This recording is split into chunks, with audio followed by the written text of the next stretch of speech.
We like to craft, explore, discover, develop, synthesize, speculate, organize, visualize, communicate, and much, much more than that. That's just the surface level of what we do.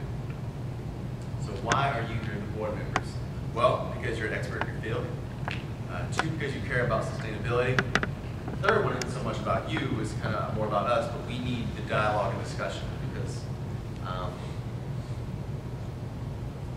designers are kind of like filters. We take information and we run it through a process and then we have a goal. But if you don't have the right information, it doesn't matter what we do, we're kind of off. So we just really need that information. So the goal of this presentation is for us to learn as well as the board members to learn.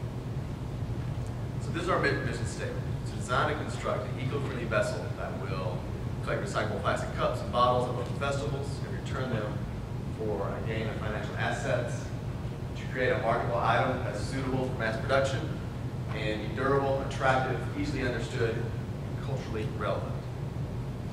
I want to educate team members, so our board and us, about sustainable design, recyclable building materials and methods, professional practice in design, and business interactions. Then our more immutable goal is to increase awareness statewide about ag sustainability, the energy and excitement of the festival.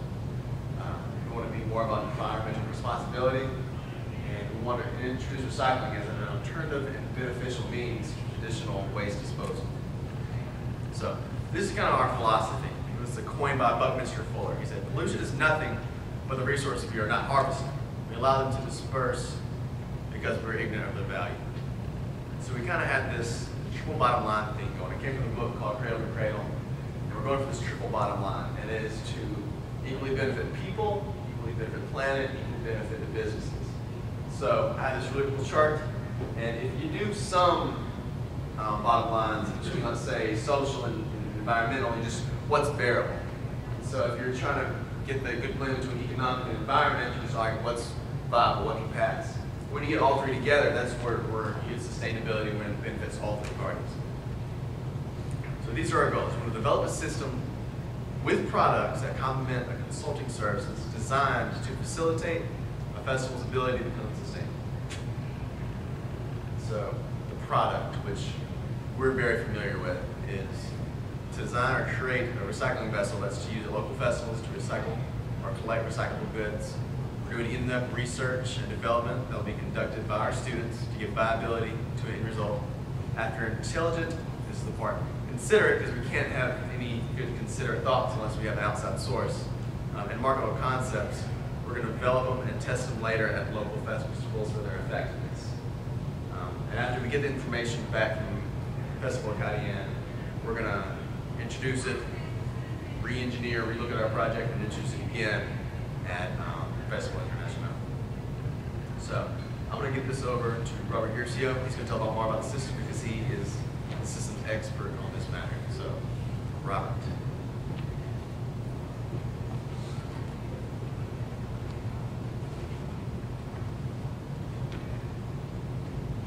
So the reason why I'm here is because I wanted to engage the university in a project that dealt with sustainability.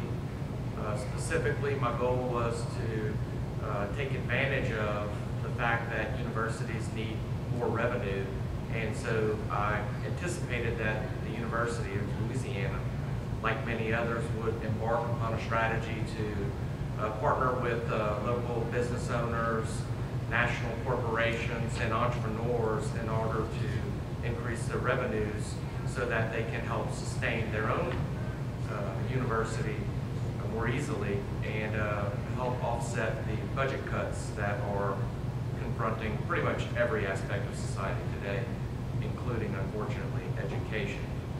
And on top of that, I have a passion for sustainability.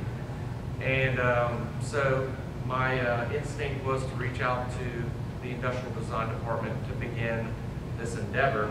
And my ultimate goal is to form a partnership with the university that will be the culmination of a multidisciplinary research project that will wind up developing a business whose focus is the system for helping festivals, primarily in Louisiana, become sustainable.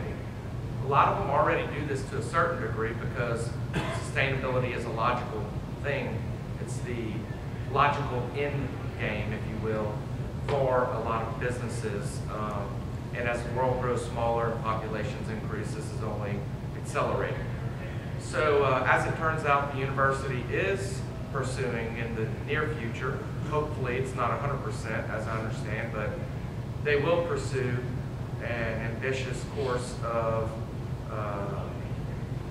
increasing the effort to partner with small businesses, corporations, and entrepreneurs inside and outside of the community to make money, right? To help the university grow, to provide a better education. So it's exciting that, for me, you know, as a designer, as an entrepreneur, to have come up with an idea that I felt was worthwhile pursuing, and then to have that validated by the university's own ambitions. So that was kind of a nice thing for me, and I think for Ben as well, to recognize that, you know, this can work. And ultimately, that's what we're trying to do, is to make this work and to take a business-minded approach to sustainability and to really develop a system for helping festivals become sustainable. All right, that's what we're doing. So, today what we're showing is just literally just the tip of the iceberg. No means, or these are final concepts. During the presentation, we encourage you to jot down your thoughts. Know which concepts fit best on the following topics, being games, children's education on this festival-specific items. So, with no further ado, let's get the concept. So, first up, Michael Prather. Mark Prather. Michael Martin, sorry about that.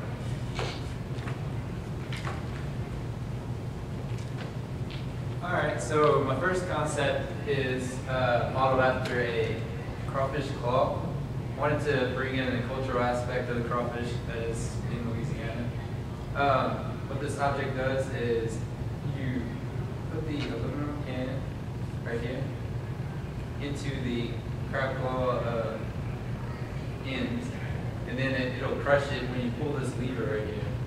So this person right here will push this lever down, the claws will kind of contract, and it drops the can into here.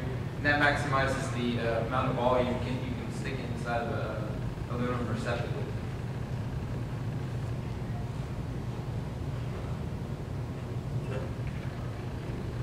My second concept, I wanted to go for portability. So this object is totally collapsible. These are cylinders that hold actually solo cups. So again, I wanted to keep volume in mind, because when you stick a solo cup in a trash can in erratic patterns, they don't utilize volume at all. They're just kind of scattered all over the place. But if you stack them up, you can get a lot of volume in there. So with this, these tubes right here are totally removable.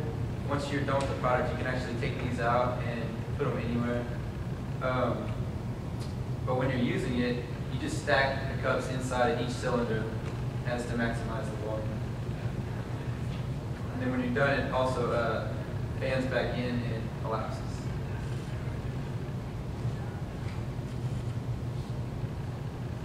And this is my final one. I wanted to kind of get people attracted to the idea of recycling. So I thought of what recycling kind of symbolizes, and it symbolizes or what can symbolize recycling.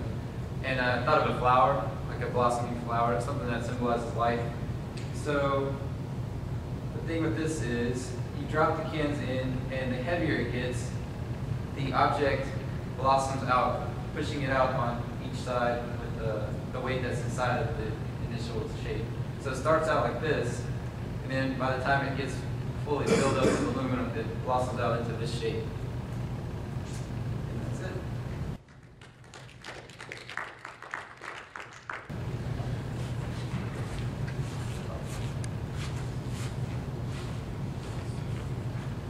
This is called Clear as Day, and it is about a 12-foot acrylic tube that is see through it. And as it explains, right here is where the user will place their can, and it sits on a platform, and they can turn this crank right here, and it will ascend all the way up and eventually drop down into the bottom. And throughout the day, you can see the volume of cans that will build up. By the end of the day, hopefully it'll be somewhere up here, and there could be a graphic expressing how many tons of CO2 emissions you saved the planet of that day. So I guess that's it. This is the pREcycling dance pad, I guess you would call it.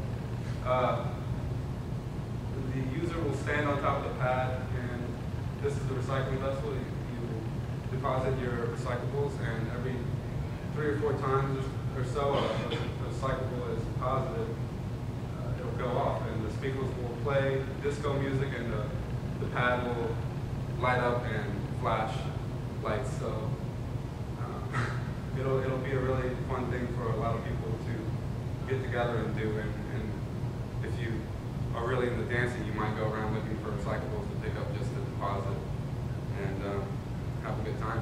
It'll especially be effective at night when people are really thoroughly intoxicated and listening to their favorite bands. This is a giant teddy bear, and it's about 9 feet tall. And there's a donation aspect to it. It can be donatable to any charity, St. Jude's or St. Joseph Diner. And it doesn't necessarily have to be 5 cents per can, but this can be for anyone as well. You don't have to be drinking alcohol. You can be having a Coke, or you can find something on the ground and feel good because you made a donation that day. By the end of the day, you probably built up a good amount of donatable money. And right here, the heart is where you donate your cans.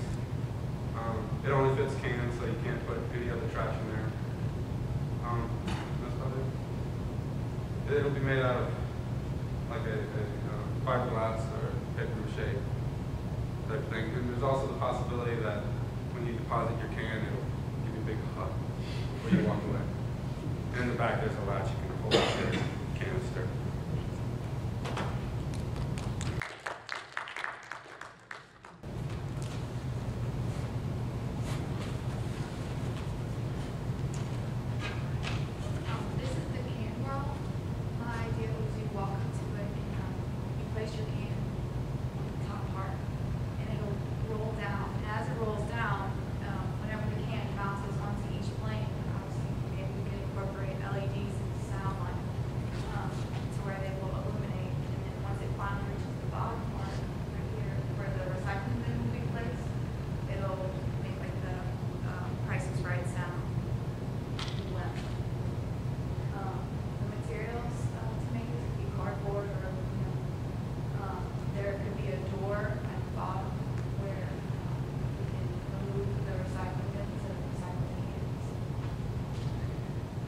This is how it would look